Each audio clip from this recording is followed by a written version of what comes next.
Good morning, good morning. Kanta bang ganun, walang kantang ganun. Anyway, good morning po sa ating lahat. Good afternoon, good evening. May God bless you today. May God bless you greatly today.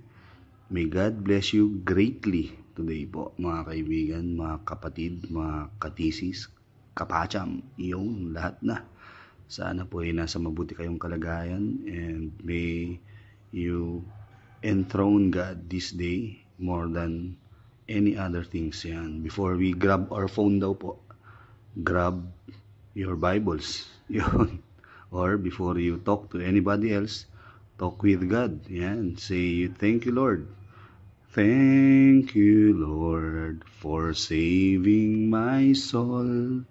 Thank you, Lord, for making me whole. Yun, huwag natin tapusin, baka umalis na kayo. Yan.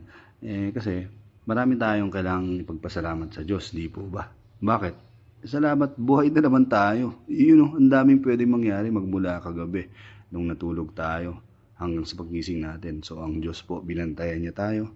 Left, right, and center. Sabi nila, di ba? Yan, pinadala niya yung mga angels niya para bantayan tayo, bigyan tayo ng maganda at peaceful na pagtulog para ma-replenish, ma-recharge yung mga katawan natin. Parang cellphone lang yan, di ba? China-charge po natin para magkaroon ng laman yung battery. Yun, ganun din po tayo. Hindi tayo Robocop, hindi tayo robot, android.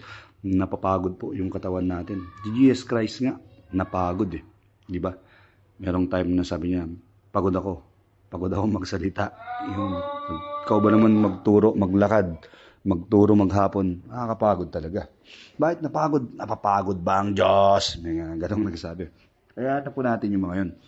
Ang dasal natin sa mga ganong klaseng mga tao or believer or nagsabing they are also followers of God, wag po natin sabihin, iba yung mga yan, iba yung mga yan. Ang sabihin po natin ay, Father, forgive them. They do not know what they are doing. Please continue to knock on their hearts so that one day they will also open their hearts and may open their eyes just as you opened our eyes. Just like you opened the eyes of Bartimaeus, Lord God. Pero anong ginawa ni Bartimaeus? Inopen ba agad ng Diyos, ni Jesus Christ, yung mata ni Bartimaeus noon? Anong Bartimaeus? Ano sabi mo? Anong verse yan? Pasensya na po, nakalimutan ko anong verse. Pero Matthew po, yan Matthew kayong magbasa, magbuklat ng Bible. Yun. O pwedeng nasa Luke. Nasa Luke yan. Luke at your Bible or Google, type nyo, Bartimaeus, story of Bartimaeus. Ganun. So, anyway, balik pa tayo. Focus. Bartimaeus. Sino si Bartimaeus? Isa po siyang bulag. Yan. One day, na balitaan niya na parating si Jesus Christ doon sa lugar nila. So, anong ginawa niya? Shortcut. Di po ba sumigaw siya, Jesus, Son of David, have mercy on me. Parang ganun, Lord, and anything. Anyway, from mere spectator to from curiosity to interest, and then naging belief later on. Sabi niya, Lord, have mercy on me. Sabi niya ganun. And then open my sight. Parang ganyan. Hindi lang yung kanyang mata, yung bulag, physical blindness, but yung kanyang spiritual blindness, and binuksan lahat ng Panginoon yung kanyang both his spiritual eyes and his physical eyes. And then Bartimaeus was able to see. Ganun po rin sana tayo, mga kapatid. Tayo'y bulag, no? Bulag tayo sa kasalanan, bulag tayo, short-sighted tayo. Hindi nga lang short-sighted, bulag talaga tayo, hindi natin alam yung ginagawa natin. Lahat tayo ginaguide ng sarili nating kasalanan, lust of the flesh, lust of the eyes, pride of life. Tayo po ay alipin ng kasalanan. Wala kang kasalanan, exempted ka, totoo, hindi ako makasalanan, nandito lang ako sa bahay, manggapon, wala akong ginagawa kundi mag-K-drama. Okay, I don't know, pero ang bilin po sa atin, we go and do good to others. And we love our neighbors as we love ourselves. So kung nagkukulong ka lang dyan, paano mo mamahalin yung kapitbahay mo? Lumabas ka rin. Yan, pasyal-pasyal. Tingin-tingin ng sunrise, di ba? Tsaka sunset, di po ba?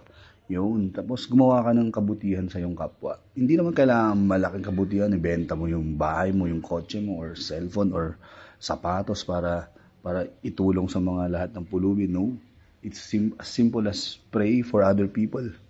As we meet people, we smile at them. Greet, yung pag-greet na nga lang, good morning, God bless you, mga ganun po. Hindi natin alam yung tao na yun na-encourage dahil sa smile natin, dahil sa greeting natin, dahil sa blessings na naggaling sa buwangan natin. Yan. Wala pong perfect na tao. Lahat po tayo busy sa buhay natin. Lahat tayo may kanya-kanyang concerns, worries, and everything. But remember po, mas malaki yung Diyos natin. Mas marami yung blessings kaysa curses. Meron tayong kanta. Count your blessings, name them one by one. Count your blessings. Hindi ko na alam. Anyway, napakarami pong mga promises kasi yung Panginoon sa atin. Huwag tayong mag-alala. Napakalit lang po ng planet Earth. Napakalit lang po natin compared sa universe. Meron pong verse sa Psalm, nakalimutan ko na later siguro. Next, mag-message ako. Hahanapin ko yun. Yung parang our Lord or yung God natin, nagbe-breathe yung kanyang parang galing lang sa bunganga niya lahat yung create niya. The stars were formed from His mouth. God breathed the stars, parang ganyan. Hininga, binuga lang, parang ganito lang. Gawin lang, tapos meron ng mercury, meron ng mga Betelgeuse. Yun, anong Betelgeuse? Masarap ba yan? Star yun, mga kapatid. Pinakamalaking star sa buong universe na na-discover ng ating planeta, ng mga tao so far, ng Hubble telescope or something. Yung Betelgeuse. Yun. Gaano kalaki ang Betelgeuse? Nako. Sobrang laki po. Kala mo, malaki na yung lupa mo, yung bahay mo. Nako, sangkatiting lang yan. Baka wala pa. Nasa Pilipinas lang tayo. Ang lit-lit ng Pilipinas. Ang yabang-yabang natin. Mga flood control. Kahit pa flood controlin mo lahat ng project sa buong Pilipinas. Apakalit pa rin ng Pilipinas. Kahit pa nga sa'yo yung buong mundo. Sabi ni Jesus Christ, you may gain the whole world and lose your soul. What's the use of that? Masasama mo ba yung kayamanan mo sa hukay kahit sa'yo yung buong mundo, ikaw yung presidente ng Earth, planet Earth? So what kung wala kang soul? Di ba? I mean, na-lose mo yung soul mo, nawala mo yung soul mo dahil sa yung greediness and everything. Huwag mo nating exaggerate. Nagain mo lahat ng pangarap mo. Yan, lahat ng plinano mo sa ngayong araw na to. Sa isa taong to, nagain mo lahat. Naging successful ka financially, physically, family, and everything. But then, hindi ka nagpasalamat sa Diyos. Sabi mo, lahat ng success ko ngayong taon so far ay dahil sa kagalingan ko, sa talento ko, dahil sa pinag-aralan ko, dahil nag-aral ako, deserve ko to. Lahat, dahil masipag ako, nagtrabaho ako, nag-overtime ako, hindi ako namasyal, nag-ipon ako, hindi ako gumastos ng kung ano, hindi ako namigay ng walang sense, naging good steward ako. Yeah, that may be true dahil sa'yo, pero dahil lang sa'yo, yun po yung keyword doon. Hindi dahil lang po sa atin, because it is because God has enabled us. It is because God has allowed us na bumangon in the first place in the morning. So, pagbangon po natin sa umaga, huwag po agad kung ano-anong gawin natin. Magpasalamat tayo sa Diyos. Yan. Give thanks with a grateful heart. Give thanks to the Holy One. Give thanks because He's given Jesus Christ, His Son. Give thanks with a grateful heart. Give thanks to the Holy One.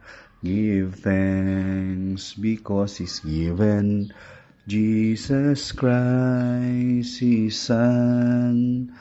And now let the weak say, I am strong.